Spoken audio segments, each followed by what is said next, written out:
আজকে হচ্ছে গিয়ে 20 তারিখ। আজকে পকুর রেজাল্ট বেরোবে ফাইনাল পরীক্ষার। তো আমরা যাচ্ছি তাই পকুর রেজাল্ট আনতে। আর সাথে আজকে এই যে আমাদের মাম্মা যাচ্ছে, পুকি মাম্মা দাদা ভাই স্কুল দেখতে যাচ্ছে। আর কটা বছর পর তো দাদা ভাইয়ের সাথেই যাবে স্কুলে, তাই দেখতে যাচ্ছে স্কুল। এসেছি আমরা পকুর স্কুলে। মাম্মা চোখ ঢুলু ঢুলু করতে করতে এসছে।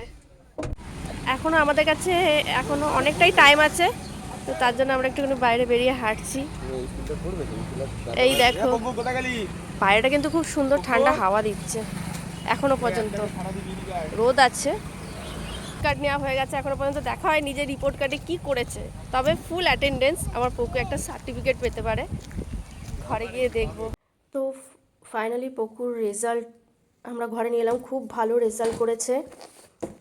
আর এই এই ফার্স্ট পেজে এটা হচ্ছে পোর্টফোলিও। এই ফার্স্ট পেজে ম্যাম আর কি পকুর সম্বন্ধে, মানে ও ক্লাসে কেমন ছিল আর পকুর সম্বন্ধে লিখেছে। আর একটা ম্যাম ছোট্ট একটা মেসেজও দিয়েছে। এটা প্রতি বছর সব ম্যামরা দেয়, সবাইকে আলাদা আলাদা দেয় কিন্তু। Think bright thought, speak kind words, follow bold dreams and trust the journey. খুব সুন্দর একটা মেসেজ ম্যামের।